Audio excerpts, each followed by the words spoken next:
இப்ப நாங்க தொடர்பு திட்டத்தை நாங்க அடுத்த கட்டத்துக்கு நகர்த்த போறோம். அடுத்த கட்டம் எங்களுக்கு என்னன்னு பார்த்தால், தொடர்பு திட்டமானது தரவு தளமாக என்ன செய்யப்படும், உருவாக்கப்படும். அப்ப தரவு தளம் 4வது கட்டமாக இருக்கும். அவரை நாங்க சொல்லுவோம் என்னையாம், பௌதீக திட்டத்தை நாங்க உருவாக்க போறோம். இவரை நாங்க சொல்லுவோம் பிசிக்கல் ஸ்கீமா டிசைன் என்று நாங்க சொல்லுவோம். இதுல நாங்க என்ன செய்ய போறோம் என்று சொன்னால், தரவு தளம் மற்றும் அட்டவணைகளை நாங்க உருவாக்க போறோம். தரவுத்தளம் மற்றும் அட்டவணைகளை நாங்க உருவாக்க போறோம். அப்ப நாங்க இவ்விடத்தை நாங்க பார்த்தோம்னு சொன்னா, தொடர்பு நிலை தரவுத்தளம் மாதிரியின் பிரதான கூறுகளை நாங்க பார்க்க போறோம். அப்ப இதுல முதலாவது விஷயம் நாங்க பார்க்க போறோம் என்னன்னு கேட்டால், இதுல உங்களுக்கு தெரியும் தரவு தளம் ஆனது ஒன்றுடன் ஒன்று தொடர்புபட்ட தரவுகளின் சேர்க்கையாக தரவுத்தளம் இருக்கும். தரவு தளத்தினுள்ளே தரவுகள் எங்க சேமிக்கப்படும் என்று சொன்னால், அட்டவணையினுள் சேமிக்கப்படும். அப்ப ஒவ்வொரு தொடர்பும் ஒவ்வொரு அட்டவணையாக உருமாறும். அப்ப நாங்க பார்த்தோம் மாணவன் தொடர்புன்னு நாங்க பார்த்தோம். இங்க எத்தனை தொடர்பு நாங்க பார்த்தோம்? இங்க நாங்க லோன் தொடர்பை நாங்க பார்த்தோம், ஏடிஎம் தொடர்பை பார்த்தோம், பிரான்ச் தொடர்பை பார்த்தோம், அக்கவுண்ட்ஸ் கஸ்டமர் தொடர்பை பார்த்தோம், கஸ்டமர் டிபி தொடர்பை பார்த்தோம், கஸ்டமர் அக்கவுண்ட் தொடர்பை பார்த்தோம். இதுல இருக்கக்கூடிய ஒவ்வொரு தொடர்பும் என்னவாக மாற்றப்படும் என்று சொன்னால், அட்டவணையாக மாற்றப்படும். இப்ப நீங்க லோனை நீங்க எடுத்தீங்கன்னு சொன்னால், இது பின்வருமாறு என்ன, லோன் நம்பர் ஒரு பண்பாகவும், அமௌண்ட் எங்களுக்கு ஒரு பண்பாகவும், எங்களுக்கு பீரியட் என்று சொல்லக்கூடியது ஒரு நிரலாகவும், இப்படி ஒவ்வொன்றும் எங்களுக்கு இப்படி என்ன செய்யப்படும், அட்டவணையாக மாற்றப்படும். அப்ப இதுல இருக்கக்கூடிய 2, 4, 6, 7 தொடர்புகளும் என்னவாக மாற்றப்படும், அட்டவணையாக மாற்றப்படும். அப்ப அட்டவணை என்று சொல்லக்கூடியது பதிவுகளையும் அல்லது நிறைகளையும், இது ஒவ்வொன்றையும் நாங்கள் என்னென்று சொல்லுவோம், பதிவு அல்லது நிறை என்று நாங்கள் சொல்லுவோம். நிறைகளையும் நிலையான எண்ணிக்கை உடைய பெயரிடப்பட்ட நிரல்களை அல்லது புலங்களை உடையதுதான் அட்டவணையாம். அப்ப அந்த அட்டவணையில தான் அந்த விவரங்கள் சேமிக்கப்படும். எந்த விவரம்? இப்ப நாங்க பார்த்தோமே, இதுல தரப்பட்ட விவரம் எங்களுக்கு லோன் தொடர்பான விவரம், ஏடிஎம் தொடர்பான விவரம், பிரான்ச் தொடர்பான விவரம், அக்கவுண்ட் தொடர்பான விவரம், கஸ்டமர் தொடர்பான விவரம், கஸ்டமர் டெலிபோன் நம்பர் தொடர்பான விவரம், கஸ்டமர் அக்கவுண்ட் தொடர்பான விவரம் எங்களுக்கு எங்க சேமிக்கப்படும் என்று சொன்னால், இந்த அட்டவணையில் சேமிக்கப்படும். இந்த அட்டவணை நிறை மற்றும் நிரல்களின் இடைவெட்டாக எங்களுக்கு இருக்கு. இதுல இந்த நிரல்கள் வந்துட்டு நாங்க சொல்லுவோம் என்று கேட்டால், இந்த பண்புகள் அல்லது நாங்கள் நிரல் புலம் என்று நாங்கள் சொல்லலாம். இந்த நிரல்கள் வந்துட்டு தனக்கென்று பெயரை கொண்டிருக்கின்ற அதே வேளை அங்கு வருகின்ற தரவுகளானது குறித்த வகையான தரவுகளை கொண்டிருக்கும். அதற்கேற்ப அது வடிவமைக்கப்பட்டிருக்கும் என்று பார்க்கலாம். இப்ப உதாரணம், நேம நாங்கள் எடுத்தோம் என்றால் அது வார் கரெக்டராகவும், இண்டெக்ஸ் நம்பரை எடுத்தால் அது இன்டிஜர் எண்களாகவும், டிஓபி எடுத்தால் டேட் வகையானதாகவும் எங்களுக்கு என்ன செய்யும் இருக்கும். ஜெண்டரை எடுத்தோம் என்றால் கரெக்டராக இருக்கும். அப்ப நிரல்ல வருகின்ற தரவு ஆனது ஒரு குறித்த வகையான தரவு வகையினை கொண்டிருப்பதோடு இது நிலையான எண்ணிக்கையில் காணப்படும். அப்படி என்று கேட்டால், இப்ப மாணவன் தொடர்பான இந்த அட்டவணையானது 2, 4, 5 நிரல்களை கொண்டிருக்கின்றது. 5 நிரல்களை கொண்டிருக்கின்றது. அதே நேரம் இது சகல மாணவர்களுக்கும், பாடசாலையில 1500 மாணவர்கள் இருந்தால் 1500 மாணவர்களுக்கும் நிறைகளின் எண்ணிக்கை என்னவாக இருக்கும் என்று சொன்னால் 5ஆகத்தான் இருக்கும். அப்ப நிரல் 1, நிரல் 3, நிரல் 4, நிரல் 5ஆக இருக்கும். அப்ப 5 நிரல்களை உடையதாகத்தான் 1500 மாணவர்கள விவரங்களும் எங்களுக்கு இருக்க போகுது. இப்ப இவரை நாங்கள் சொல்லுவோம் நிரல் என்று நாங்கள் சொல்லுவோம். அப்ப நிரலுக்கு பேர் இருக்கும், நிரல்ல வருகின்ற தரவு என்ன வகையான தரவு என்று சொல்லக்கூடிய விவரிப்பு இருக்கும். அதே நேரம் சகல பதிவுகளுக்கும் நிரல்களின் எண்ணிக்கை நிலையாக இருக்கும். அடுத்த நாங்க பார்க்கலாம், இவரை நாங்கள் சொல்லுவோம் நிறை என்று நாங்கள் சொல்லுவோம், அல்லது பதிவு என்று நாங்கள் சொல்லுவோம். இது ஒரு குறித்த விடயம் தொடர்பான நிகழ்வை குறிக்கும். இது பதிவு, ரெக்கார்டு என்றும் அழைக்கப்படும். டப்புள் என்ற இது பதிவு, நாங்கள் சொல்லுவோம் என்னையாம் ரெக்கார்ட் என்றும் இது அழைக்கப்படும். இது மாறக்கூடிய எண்ணிக்கையில் காணப்படும். எப்படி இப்ப பாடசாலையை நீங்க எடுத்தீங்கன்னு சொன்னா, பாடசாலையில இப்ப 1500 மாணவன் இருக்கான். இப்ப OL exam, advance level exam எழுதினா அதுல இருந்து ஒரு 150 பேர் நெஞ்சிருவான், பாடசாலை விட்டு விளையிடுவான். ஜனவரி வந்தா ஒரு 200 மாணவன் பாடசாலைக்கு என்ன செய்வான், சேருவான். அப்ப 1500 இருந்தது, ஓஎல்ஏஎல் எக்ஸாம் முடிய கொள்ள 150 போனா 1300 ஆகும். திரும்பி 6ஆம் ஆண்டானா ஒரு 250 பேர் பாடசாலைக்கு சேருவான். அப்ப 1600 எங்களுக்கு வரும். அப்ப அந்த நிலைகளின் எண்ணிக்கை, பதிவுகளின் எண்ணிக்கை என்ன செய்யும், மாறக்கூடியதாக எங்களுக்கு இருக்கும். அப்ப தரவுத்தள அட்டவணையின் முக்கியமான கூறு என்னன்னு கேட்டால், தரவுத்தள மாதிரியின் முக்கியமான கூறு என்னன்னு கேட்டால் அட்டவணை. அட்டவணை நிரல் நிறைகளின் இடைவெட்டாக இருக்கும். நிரல் வந்துட்டு தனக்குண்டு பெயரை உடையதாக இருக்கும். அது என்ன வகையான தரவுகளை கொண்டிருக்கும் என்று சொல்லக்கூடிய விவரிப்புகளை கொண்டிருக்கும். அது நிலையான எண்ணிக்கையில் இருக்கும் என்று நாங்க பார்க்கலாம். அடுத்த நாங்க பார்க்கலாம், இதுல தளம் என்று நாங்கள் சொல்லுவோம். தளம் என்று சொன்னா இந்த நிரல் நிறைகளின் இடைவெட்ட நாங்க என்னென்று சொல்லுவோம், தளம் என்று சொல்லுவோம். என்னையா, நிரல் நிறைகளின் இடைவெட்டு. இப்ப இது ஒரு தளம், அதுபோல இதுவும் ஒரு தளம். இது மட்டும் தளம் இல்லை, டிஓபி கீழே வார ஒவ்வொரு பகுதியும், இது ஒவ்வொரு துண்டும் என்ன தளம்.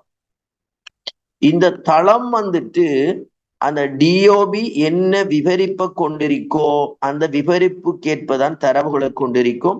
இந்த தளத்துல வரக்கூடிய பெறுமதி தனித்த பெறுமதியாக இருக்கும். என்னது, இப்ப நாங்க அம்ஜாத்ன்னு சொன்னா கொமா இன்னொரு பேரை முகமதுன்னு கொடுக்கறது. இப்ப நாம அட்ரஸ் கொடுக்கக்குள்ள அவருக்கு களம்பிலை மூடிருக்குன்னு சொன்னால் கொமாண்டு போட்டு 2 அட்ரஸ் கொடுக்கறது.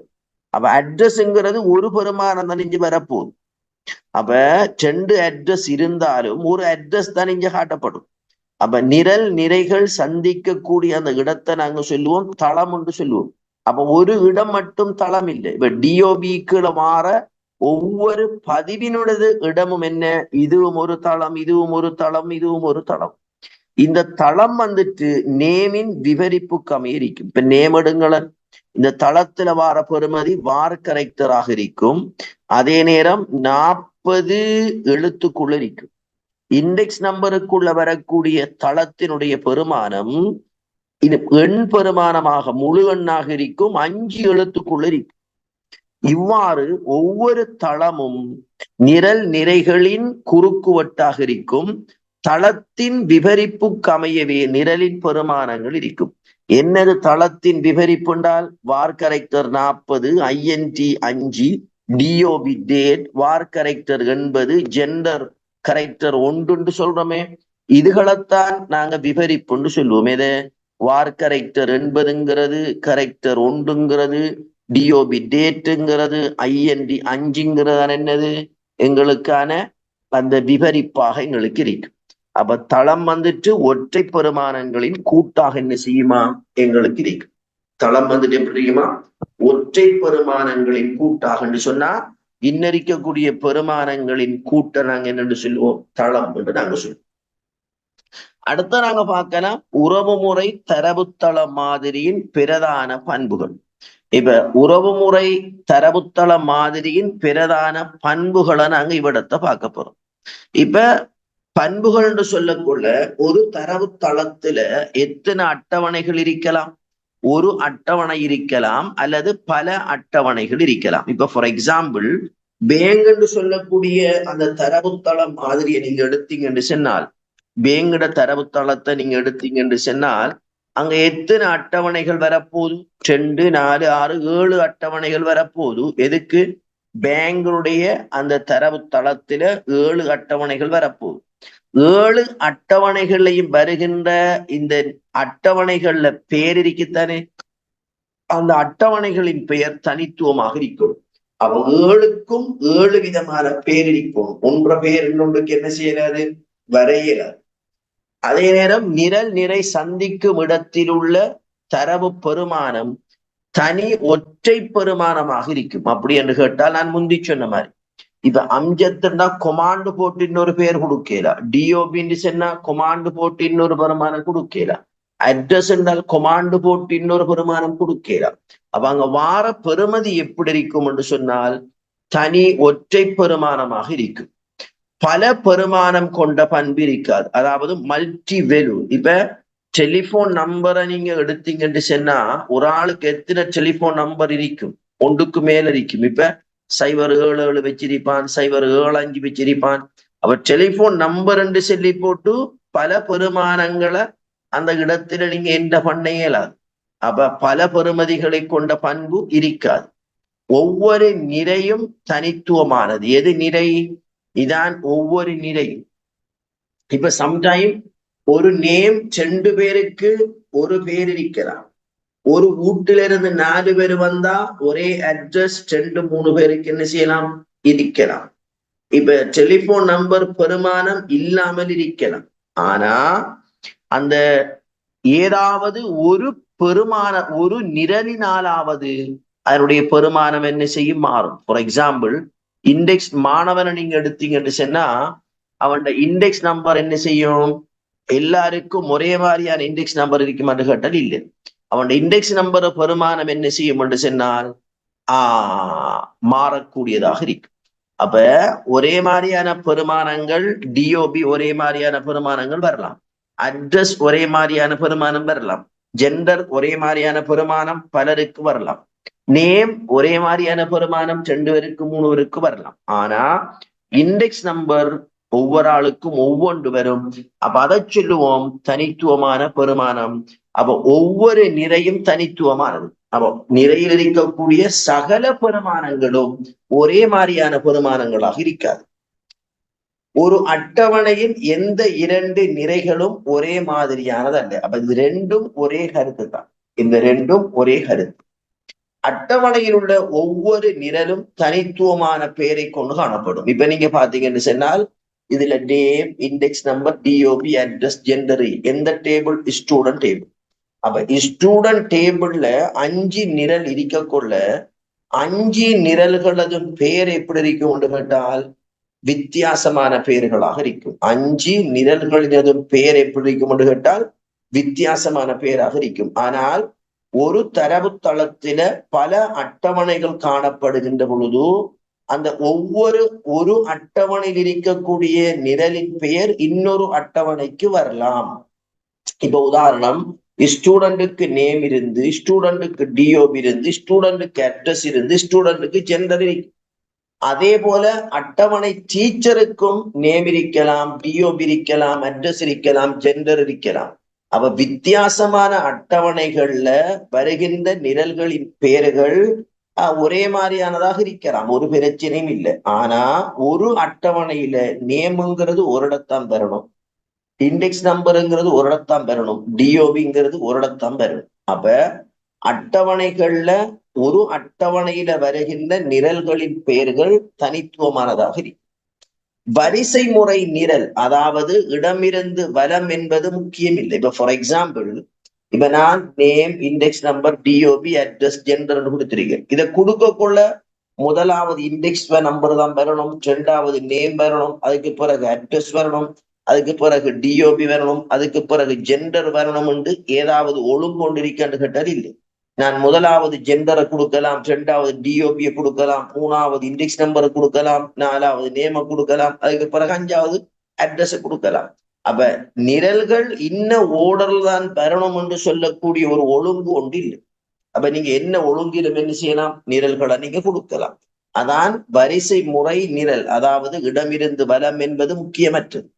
ஒரு அட்டவணையில் உள்ள நிரலை அவ்வட்டவணையின் கருத்தை அல்லது பயனை மாற்றாது இடமாற்றிக் கொள்ள முடியும். இப்ப அட்டவணையில் இருக்கக்கூடிய நிரலை நீங்க உருவாக்கினதுக்கு பிறகு என்ன செய்யலாம், நினைச்ச இடத்துல கொண்டு வந்து தூக்கி போடலாம். அதுல ஒரு பிரச்சனையும் இல்லை. அப்படி மாத்துறதுக்கு உங்களுக்கு அனுமதி இருக்கான்னு கேட்டால் உங்களுக்கு அனுமதி இருக்கு. அப்படி நீங்க என்ன செய்யலாம், அவரை சிம்பிளாக நீங்க மாத்தலாம். அடுத்தது வரிசை முறை நிறை, அதாவது மேலிருந்து கீழ் நோக்கி என்பது முக்கியமற்றது. இப்ப நாங்க பேர் கொடுக்க கொள்ள ஏஜேயு அல்பாபெட் ஓர்டர்ல கொடுத்த மாதிரி இதுல வழங்குது, அப்படியே நம்ம இல்லை.